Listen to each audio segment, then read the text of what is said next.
Speaking of B-tier movies, we've got Dylan's pick this week, that being the 1991 film Terminator 2 Judgment Day. Tell us about it. Alright, y'all are about to be judged, so sit back in your seat while I judge you. So we basically start out with, you got John, and he's doing John things. His mom is in a fucking psych ward, and what do you know, Arnold the Terminator comes back from the future, but not to kill him. But there is a liquid Silver Surfer from the Marvel Universe here to kill him instead.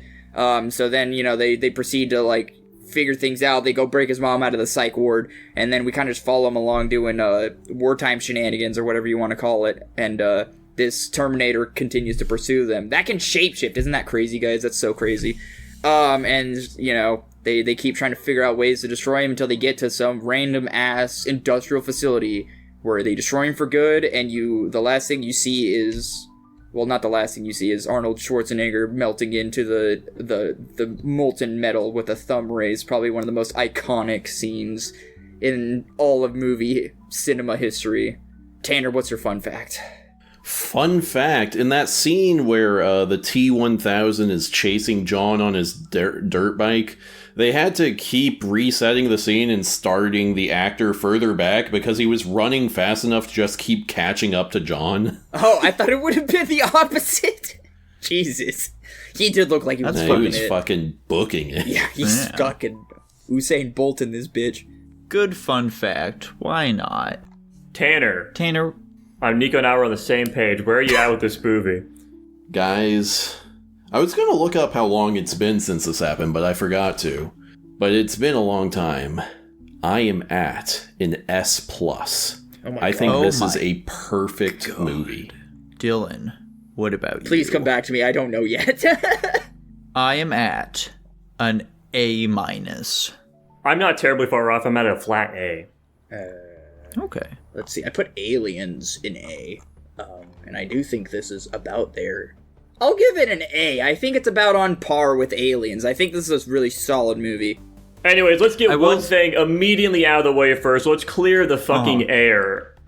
We all know what the bootstrap theory is. I think this movie's worse because of it. Anyways, let's move on to the actual review. I have no idea what you're talking about. The bootstrap theory is basically... It's like a time travel paradox where basically something is because of itself. So, in the context of this, Skynet basically created itself because it had technology that Skynet created that, the past used to create Skynet. So it's a paradox. I've only ever heard that referred to as a continuity loop. Yeah, the bootstrap paradox, or the bootstrap, I already forgot the fucking second word of that. I don't know. The bootstrap theory, or there's another fancier term for the name of it. Yeah, it's fucking stupid. It's a chicken and the egg thing. They do it in this movie. The first movie, they basically just didn't explain the time travel shit at all, which I think was better for it. This movie, they attempt to explain it, and it's retarded. I wish they didn't do that. It is what it is, though. I will agree. I don't because if you've been exposed to enough time travel media, you know that just the act of sending back a Terminator to kill somebody, I mean, obviously there's predetermined paths, probably. It depends on what your viewpoint on it is. But, if the future is dependent, obviously, the future is Skynet developed robots that became sentient enough to end the human race. But, I've seen more movies, but we in this movie, their focus is to destroy Skynet and all of the data and logistics and everything they have to prevent that future, which thus ends up deleting the Terminators. So why are they even here? That's fucking stupid. I don't care, Dylan. I don't care. I hate it when people talk about this shit. Thank you, Nico. You make it unfun. Fuck you. I tried, guys. I tried. I wanted to make it a 2-second thing, and then you guys maybe talk about it more. You fuckers, that's on you, not me. Science brain, dude, get over it. I was gonna start screaming at him too. All right, so guys. This movie has, such a phenomenal start to it. There's this excellent bait and switch it does. Obviously, I know what's gonna fucking happen in this movie. I know about fucking Terminator. But it does this excellent thing where we're given the fucking preface that, okay, 2 Terminators are sent back. One is here to kill, one is here to save. And we see that, the Arnold Terminator, we know from the last movie, the Arnold Terminator, he was the bad guy, and here he is. He's like fucking dudes up. He's fucking them up, okay? He's a big bad biker guy. He's got a shotgun. Ooh, scary. Whereas the other Terminator, it just knocks out a cop. He's dressed up as a cop. We know cops, good guys. Cops, good guys. He's a much more clean-cut looking dude. It's like, okay, we know exactly which Terminator's good, which one's bad, just right off the bat. But no, they switch it up on ya. Arnold is here to save him this time around. It's fucking sweet. I was a big fan of how they pulled that whole section off. I was gonna say I agree with that. I think the intro of this movie is really solid. I do think it's very funny though. I'm just looking at this from a meta perspective. That they're almost certainly like, people don't like him being the villain. They think he's cool as shit in the first movie, and they want him to be in like a supporting role. So they just said, yeah, fuck it. Yeah, no, the guy just hacked him and made him on your side now. So let's send him back. Now he's the protagonist. I just think that's really fucking funny. It seems super overt in what they were trying to do, but, you know, I don't give a shit. It's funny. Who cares? Yeah. And then, once, like, you know, the Terminator, they fucking clash, and the boy, he starts running away. We get that excellent scene where he, you know, once the veneer is shed, we get the evil Terminator. He's just in this big, huge black truck, just bearing down on the boy as he's chasing him. And then we hear the iconic, bound down, rolling around at the speed of sound. It's fucking great. I was a big fan of that part. I didn't hear that, man. I think that's just you, brother. I get it, though. I get it. I appreciate the reference. Yeah, I mean, all science aside, I suppose. I do like how they handle the balance here. Like, they really just paint this T-1000 as one of the most unstoppable forces imaginable. And, like, I think there is beauty in the plot where we know this guy could just dumpster these people, but somehow they keep getting away. And it's like, not even, it's like over and over and over and over again. So it goes to show the resilience of our characters. I mean, a lot of time it feels like he's fucking letting them, especially in like that final scene, man. Why is this thing baiting them, dude? It's a fucking robot sent to kill them. Why is it baiting them? That last scene, I will agree. It was a little slow played. But I think that the way that they problem solve and the way the plot progresses was, I don't know if I want to say organic, because I don't know how true that is. It didn't feel like it was forced, necessarily, though. One weird character shift, you guys probably disagree with me, I don't think it had a negative impact on the movie, is when she went to go assassinate the developer guy at Skynet, and she, like, misses her shot or whatever. Like, she goes to, like, actually kill him, and, like, she was so determined to do so, and, like, John and the Terminator hadn't even shown up yet, and then, like, reality hits, and then she's wondering why which I can kind of get from an emotional, moral perspective, you know, she's a parent, he's a parent, she doesn't want to have to kill him, I guess, but it was just a weird switch where she's like, all of a sudden, no, I don't want to kill this guy anymore. I need to jump in here for this one. That's fine. I love all of the character development that they have done in this movie, and the way they change the characters based on the first movie. And Sarah Connor's character specifically is great because, like, it's almost like the way things turned out in the first Terminator movie was the bad ending. Like, the guy who's going to save the human race was saved, but Sarah Connor herself is a fucking psychopath now. And what they do that's really smart and interesting is they put her in, you know, the mental asylum at first, and us, the audience, are like, well, she's not actually crazy. She just, you know, saw the future and she's got to get out and whatever. But then as the movie goes on and you see the actions she's actually taking, you go, oh no, she actually is, like, psychologically broken and is out of her friggin' mind. And with that scene where she goes to kill the scientist guy, the entire running theme of this movie is that, like, is about, like, the sanctity of human life. That, like, we don't have a right to take human life, and that you need to protect human life where possible. Mm-hmm.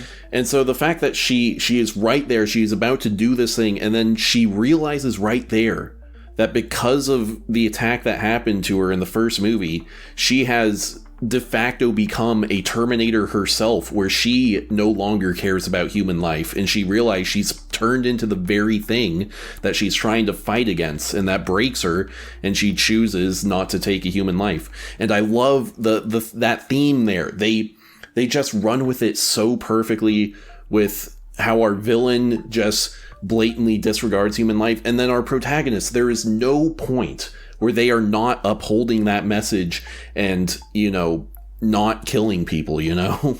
Which is so interesting for an action film. Like, our protagonists, I don't think kill anyone at any point in the movie. No. Yeah, I agree. Well said. Yeah. I guess I'll keep gushing about this film. Like I said, characters are great. One complaint I do have is I think John is weak in some areas. Some of his dialogue, it's either delivered poorly or written poorly. I'm not totally certain. And granted, he is kind of meant to be like a shitty kid, but still, I wish he was written a bit better. But I think it is interesting that, like, yeah, this is the guy that we, the audience, know. He's supposed to grow up to be like the savior of humanity, but he's like this juvenile delinquent. But over the course of the film, we just see the way he approaches situations and how he acts and his morals and whatever. And we go, oh, okay, I can see why this is the guy who is able to save humankind. We get a glimpse into a version of this character that will never even exist. And then I love the story of this one. The way it starts out where they're just trying to get away from this thing, and then that twist into, well, what if we actually stop what's coming? And then the double twist where, like, the assassination attempt fails and they do something that characters don't do in movies. They explain what's going on to someone else. And they go, hey, scientist guy, here's the deal. And then something that also never happens in movies, the guy goes, yeah, you have sufficient proof to show that this is the case. We should go stop this. It is so good. And then the Miles Dyson character, the scientist guy, he's so good. I love his character because like, his big sacrifice, and he is a guy who's like, okay, yeah, I fully recognize that this technology, we don't know where it come from, so it being from the future, and then you showing me this crazy robot guy, yeah, I believe you, let's go stop this thing. And his death scene is so good and impactful. Oh, yeah. Another scene where he doesn't kill anyone. The police go, oh, he's about to set off a bomb, and they get out, and then he destroys, Skynet's ability to exist. It's just like, virtually every single element of this movie is perfect to me. It all meshes so well, and it is so internally consistent. And the action scenes, oh my god, those action scenes. I did like the part where he was lighting up the police force. That part was pretty badass. But that was great. Shit. All of the chase scenes, the friggin' helicopter fight, where at the very end he slams on and it's a real helicopter crashing into the back of a real truck. It's just like, I really do think this is a perfect movie from beginning to end. Like, and I'm saying perfect, I do have small nitpicks, mostly John, and I hope this doesn't turn into 10 minutes of us talking about this. Some of the effects are dated. They did not take me out of the film, though. I think the only problem I had with the effects was maybe the T-1000, but, like, I could very easily ignore that. It wasn't offensive to look at, and, like, for the time, I didn't think it was that bad. I think I could give him a little bit of a break. The only comment... There were times when it looked pretty good, though. Like, when they fucking, like, shot the grenade launcher into his chest there at, like, the final scene, it fucking blew him up, and he was, like, this weird mangled mess just, like, there. That was fucking sweet. I was a big fan of that. Yeah. What I found weird is, like, obviously, the moments when he's fully chromed out are, like, the worst looking parts. I found it strange that it seemed like when he was in, like, really fiery environments or really lit up environments, he looked better there than when he was chromed out in a dark environment to me. I don't have knowledge to speak on this. Strange. I don't get it, man. I don't get it. That scene where he phases through the gate is pretty fucking good. That was a really good. I did like that a lot. But... And this isn't a dog on the movie. It was something I had to mull over a little bit, but it was the part where they confronted Miles Dyson with this whole scenario. And typically, in most movies we're accustomed to, you reveal this kind of stuff to a man of science or a guy who's on a mission to get shit done. And his first thing is like, no, I deny this. I don't think this is true. I'm going to carry through. And obviously, he's not the antagonist of the movie, so it wouldn't have really made much sense anyway.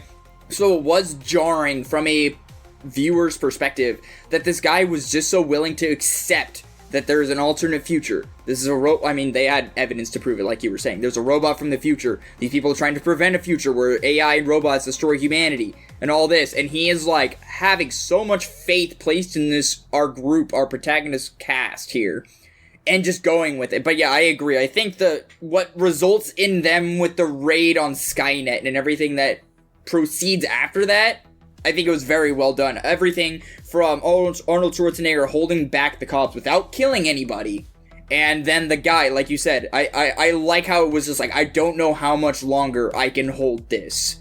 And I mean, nobody likes to watch people die, but like the moment when you realize... It's a great performance too. You're like, oh wow, this guy's really dying here. Yeah, they were on point with makeup too. He was pale as fuck. I was like, good God, he looks like he is dying.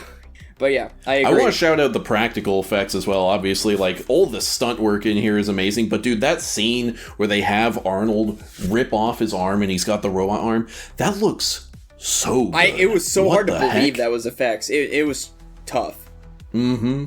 Speaking of effects, sorry, I went to go grab food and I was racing back so I could get this in when you were talking about it.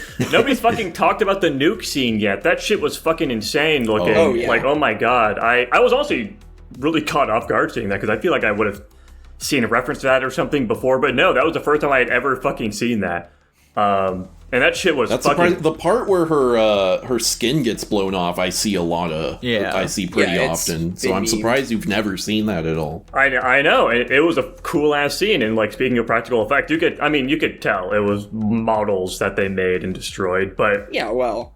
I mean... I think it looked better than anything they could have done with CG at the time, so I think it still looked fucking awesome. It was a really good looking scene. It had a lot of impact onto her mental state and what she was thinking about. It really drilled into why she was so, hell-bent on her plan. That scene terrified me as a kid, by the way. I had fucking nightmares of that. That makes sense, man. Yeah, I could see that. Yeah. Alright, so as for some negatives here, though, I feel like the film slows down too much after they free Sarah. It's like, the T-1000 just doesn't show up for a long stretch of the movie after that, and it kind of kills quite a bit of the tension there. And speaking of the T-1000, his fucking body copying thing, they really hype it up at the beginning, but it's very, very underused throughout the film. He only really does it twice. There's a third time he does it at the fucking mental place, but, it doesn't actually come into effect at all. It's he kills the guy and takes his body, but he doesn't do anything with that. Yeah, he just uses it to get into the building. And, one really weird thing, though, too, is that he said all they have to do is make contact. Maybe I was assuming too much. I thought that meant, physical, touches, skin, actual biology. As far as I'm concerned, with the security guy you just mentioned in the mental ward... he just stepped on him because he was the floor and he was able to copy him, so it was kind of that's bending the rules a little bit, I think, given your own rules, but... One thing I thought they were gonna do, when they initially, are managed to escape from him, fucking John, he, grabs that, piece of metal from him that was, stuck in the car and, throws it back out, and the fucking T-1000, he, reabsorbs and he, looks all good. Fuck, I thought, they were gonna play with that a little bit, oh, now he can become John, but no, that never comes into play. Or, one weird call, too, is they have him constantly transform. I mean, granted, he has a lot of external power being a police officer. He gets away with a lot of shit he shouldn't be able to, which I think adds credence to the movie. I think it helps move the plot forward in a lot of ways. He just, like you said, they don't really use his body changing very much. He just keeps becoming the same officer. You'd think that they'd maybe use it to, fool our cast, he finds some other random person to disguise himself as, so he can attempt to approach these people. But no, he becomes the recognizable police guy they've been running from the entire movie, which is fine. It's just a weird call. Guys, do we have anything else to say about Terminator 2? I do want to shout out real quick Linda Hamilton's performance as Sarah Connor. I love how it's just really impressive, I think, especially for an actress to come across this raw and aggressive and scary, frankly. She's pretty terrifying in this film. That whole scene where she is holding the vial of poison in that guy's neck, she is insane right there. It's really good. That was a toe curling moment. I was like real tense that whole time. And then also, I just want to, of course, say a lot of the one-liners I think are great. I love them. Hasta la vista, baby is kind of stupid, but I mean, it's overused. The one that stands out so much to me as such a cool moment is when they call the step-parents and he's like, what is your dog's name? Is that Wolfie? And then she's, oh my god, your step-parents are dead. It's so good, dude. Oh my gosh, it's so raw. Straight to the point. I eat that shit up. Yeah. Closing thought for me, this is a deeply entertaining movie. Regardless of if it's random flaws, it's a little campy. It's just very fun, great action scenes. It's a longer movie, doesn't feel long at all. It's just a really entertaining watch. Yes, sir. This is what movies are all about, honestly. That's all I was thinking. Yeah. I was sitting down there. I agree. This is what fucking movies are, dude. This is what it's all about, baby. Nice. Well, folks, I'm going to be sticking with my A- on this one. I'm obviously sticking with my S+. Of course. I think I will be sticking with my A. I'll also be sticking at my A, and that landed at an A+ overall. Wow. Sick. Whoa. Tanner, So you just very gotta rate it close. a fucking S++ next time, and maybe it'll bump it up. An Uber, as it were.